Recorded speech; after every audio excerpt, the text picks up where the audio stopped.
皆様こんにちは、セリナです。今回は実際に使ってよかった2024年上半期マイベストコスメをご紹介していきます。上半期は各ブランドから新作の下地や人気のフェイスパウダーのリニューアル、そして SNS で大人気になったリップなど各カテゴリー豊富なラインナップでしたよね。優秀なアイテムばかりでかなり悩みましたが、動画でご紹介した後も実際に使い続けてみて特に良かったなと感じたアイテムを選びましたので、ぜひチェックしていただけたら嬉しいです。またこちらのチャンネルでは他にも各ブランドの新作コスメのご紹介や崩れに強い人気のファンデーション10種類比較、アイシャドウ、チークリップなどの全色レビュー、またサブチャンネルではリクエストいただいた内容などをアップしておりますので、気になった方はぜひチャンネル登録して動画もチェックしていただけたら嬉しいです。それでは早速始めていきます。それでは早速下地からご紹介していきます。下地はこちら RMK ルミナスメイクアップベースです。上半期は昨年発売されてかなり人気になった資生堂の美容液ファンデーションと同じシリーズから新作下地が登場したり、ディオールからもクッションタイプの UV プライマーが登場するなど話題のアイテムが盛りだくさんでしたが、個人的にはこちらの RMK のメイクアップベースのみずみずしい乳液のようなテクスチャーで適度な保湿感はありつつべたつかない感じや、どんなファンデーションとも相性がいいオーソドックスな使用感がとてもいいなと思いました。ポーランド情報店のモイスチャライジングファンデーションプライマーやクレトポーボーテのボワールルミネのような新しい王道下地としていろいろな時に活躍してくれそうだなと思います。それではこちら側半分に塗ってみたいと思います。こんな感じでかなりみずみずしいので、乾燥が気になる肌状態でもスルスルと伸び広がってくれます。ほんのりピンクのカラーがついているので、浮かない程度に自然にトーンアップしてくれるところも嬉しいポイントです。はい、こちら側半分に塗ってみました。肌全体に自然で綺麗なツヤが乗っているのが分かりやすいと思います。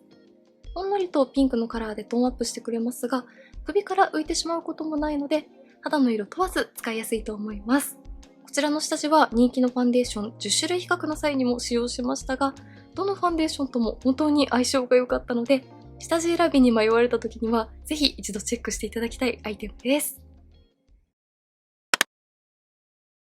続いてはファンデーションです。こちらルナソルクラリティフローリクイドです。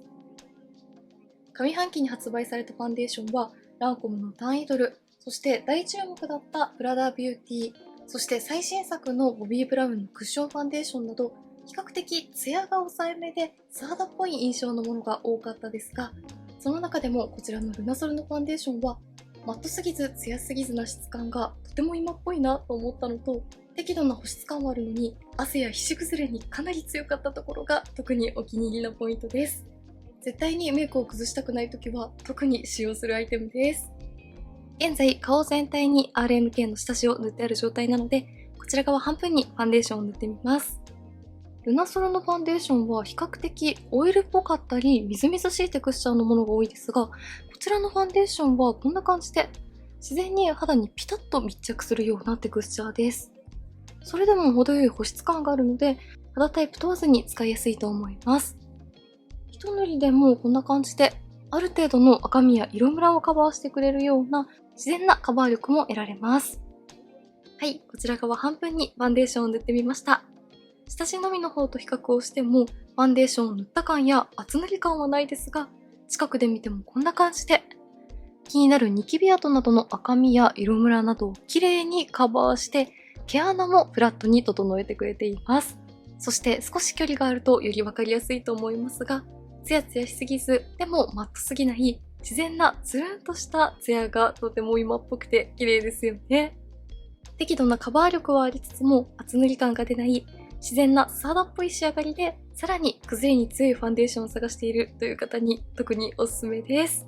今までのルナソルの保湿感が強いイメージとはまた違ったファンデーションだなと思いました。続いてフェイスパウダーです。こちらエレガンスラプードルオートニュアンス8番です。クレトポーボーテのプレストやコスメデコルテのルースパウダー、そしてゲランのメテオリットビーユなど、上半期は人気フェイスパウダーのリニューアルアイテムがたくさん発売されました。どれもものすごく優秀で、特にツヤツヤに仕上がるゲランのメテオリットビーユとエレガンスで最後までかなり迷いましたが、エレガンスの新色8番のブルーで透明感を出しつつも、しっかりピンクのカラーが肌に乗って血色感がアップする感じがすごく使いやすいなと思ったので、今回はエレガンスを選びました。透明感と血色感を両立してくれるパウダーはなかなかないと思うので、カラーコントロールアイテム初心者の方にもすごく使いやすいんじゃないかなと思います。毛穴をしっかりと埋めたい時やお直しの時には付属のパフを使うことが多いですが、パウダー自体のカバー力が高いタイプなので、私は仕上げの際にはこういった大きめのフェイスパウダーブラシを使って塗ることが多いです。今回はローラメルシェンのフェイスパウダーブラシを使って塗っていきます。ブラシを使って塗るとこんな感じで、自然に毛穴をカバーしつつ、ふんわりと柔らかい印象の肌に整えてくれます。一塗りでもしっかりと透明感がアップした感じがわかりますが、血色のピンクも乗るので、白っぽく浮かないところがすごく綺麗です。はい、こちら側半分にブラシで塗ってみました。ふんわりと柔らかい印象のセミマット肌に仕上がりますが、大きめのブラシを使って塗ることで顔の立体感は自然に残すことができます。そして近くで見るとこんな感じで、ブラシ塗りをしても毛穴や凹凸をきれいにカバーしてくれています。パウダーを塗っていない方の肌と比較をすると綺麗にトーンアップされている感じがしますが、ピンクの血色感も効いているので、首から浮いてしまったり白浮きすることなく安心して使えるカラーコントロールパウダーです。続いてはハイライトをご紹介していきます。こちら、ディオールスキンフォーエバーグローマキシマイザーピンクです。ディオールから初のリキッドハイライターが登場ということで、こちらもかなり話題になったアイテムですが、パールやラメが強すぎない肌に馴染むような自然なツヤがものすごく綺麗でお気に入りになったアイテムです。カラーはオンライン限定色含む全5色をレビューしましたが、程よい血色感と透明感を与えてくれるピンクがどんなメイクにも合わせやすくて大活躍してくれています。肌にスッと馴染むテクスチャーなのでべたつかないところも使いやすいポイントです。少し重めのクリームのようなテクスチャーでトントンとタップしていくと肌にスッと馴染んでくれます。フェイスパウダーの上から重ねてもベースメイクがよれてしまうことなく綺麗に馴染んでくれるので、メイク直しの際などにも使いやすいアイテムです。結構広範囲にしっかりと入れてもギラつかずに立体的な発光感のあるツヤを演出してくれます。はい、こちら側半分に塗ってみました。このくらいの距離があると自然で立体的なツヤが頬の高い位置に乗ったのが分かりやすいと思いますが、近くで見るとこんな感じで肌に綺麗に馴染んでくれていて、毛穴や凹凸が悪目立ちする感じがしないので、パールやラメが強いハイライトを使うと毛穴の悪目立ちが気になるという方にも安心して使いやすいと思います。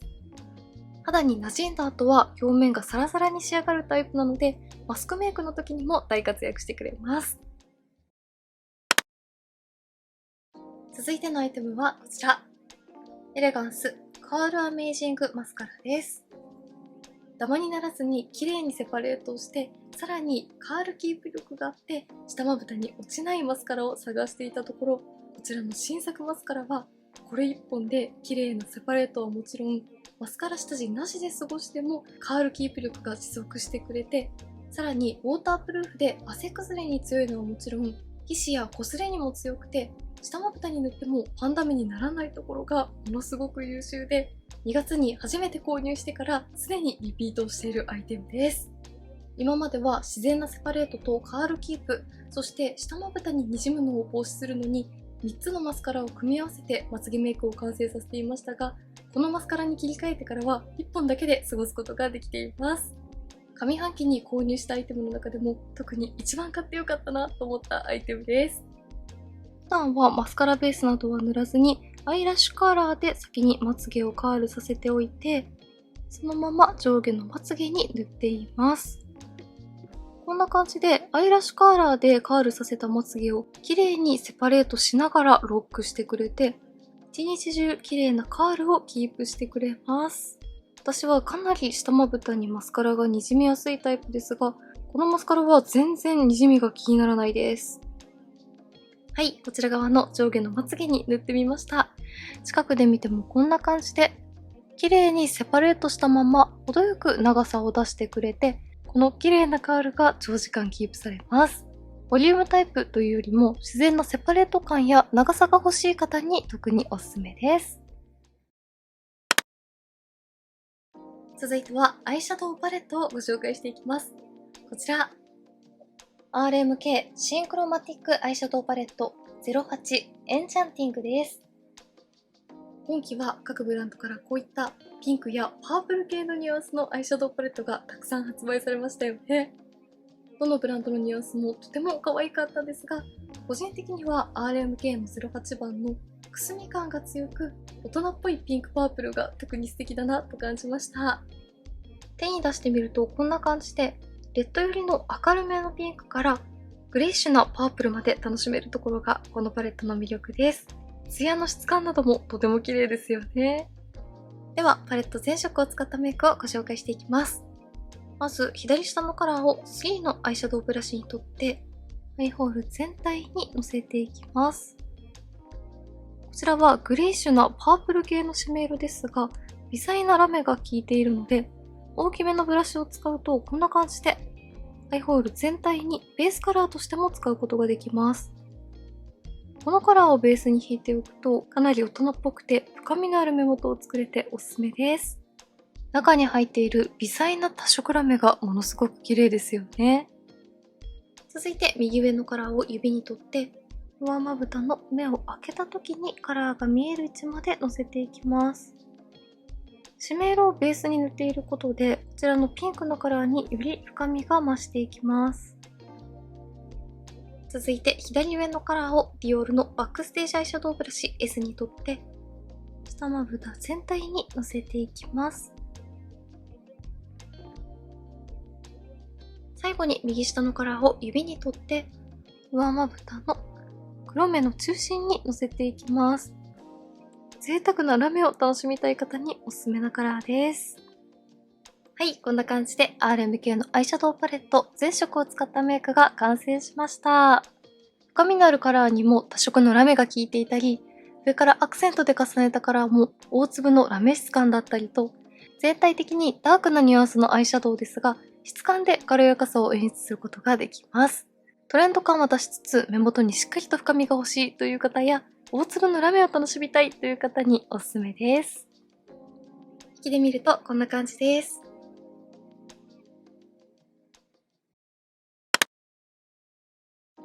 続いては単色アイシャドウです。こちら、シャネルモンブルエサンシエル222ジェードファセッテです。上半期の後半にはクレドポーボーテ、ディオール、そしてシャネルなど人気ブランドから単色のアイシャドウも豊富に発売されましたよね。クレドポーボーテのしっとりとした質感やツヤ、ディオールの様々な質感やカラーが選べるところもすごく良かったですが、個人的にはシャネルのこちらの透明感あふれるグリーンのラメカラーがものすごく可愛くてお気に入りになりました。単色アイシャドウだけで簡単にメイクを済ませたいときは、こちらのディオールの658ベージュミッツァのカラーをベースに塗って、上からこちらのシャネルの222ジェードファセッテを組み合わせることも多かったです。今回は先ほど作った RMK のグラデーションの上に重ねてみます。目尻側にアクセントとして重ねるとこんな感じで透明感あふれるグリーン系のカラーなので、くすみ系のカラーと組み合わせると大人っぽくなり、こういったピンク系のカラーと組み合わせても可愛らしい印象をプラスしてくれます。はい、こちら側のまぶたの目尻側に重ねてみました。グリーン系のアイシャドウは使うのが難しいというイメージをお持ちの方も多いと思いますが、ベースにしっかりとグリーンが乗るというよりも、透け感のあるグリーンの大粒ラメがアクセントになるようなアイシャドウなので、意外とどんなカラーにも合わせやすく、涼しげな印象の目元にチェンジしたいという時にも大活躍してくれます。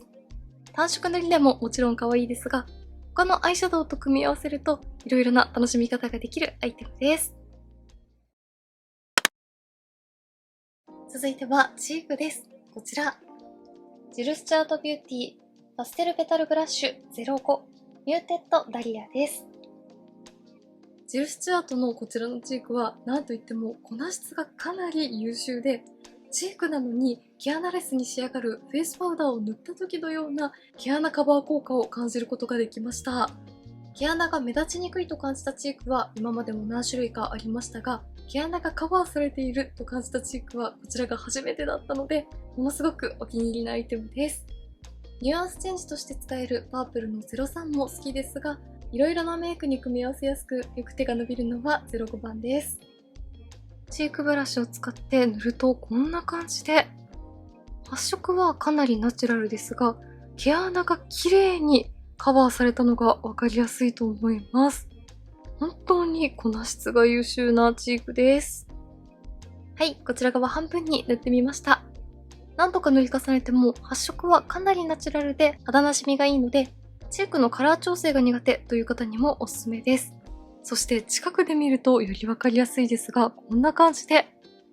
チークを塗っていない方の肌と比較をすると、毛穴がさらに綺麗にカバーされた感じが分かりやすいと思います。せっかくベースメイクで毛穴レスに仕上げても、チークで毛穴が悪目立ちしてしまうのが気になるという方にもかなりおすすめなアイテムです。それでは最後、リップをご紹介していきます。リップはこちら。プラダビューティーモノクロームウェイトレスリップカラースムースナイロンの P155 ブラッシュです。上半期はイヴ・サンローランボーテのラブシャインリップスティックや RMK のデューイメルトリップカラーが SNS でもかなり大人気になりましたよね。こちらの2つもカラーや質感がものすごく良くて、特に RMK はツヤと保湿感があるタイプなのに色持ちがかなり良く、カップや食器にも色移りしないところがものすごくいいなと思いました。コメント欄でも愛用されているという方が多く、かなり好評でしたが、実際に塗っていて褒められることが多かったのがこちらのプラダのリップスティックだったので、今回はかなり迷いましたがプラダを選びました。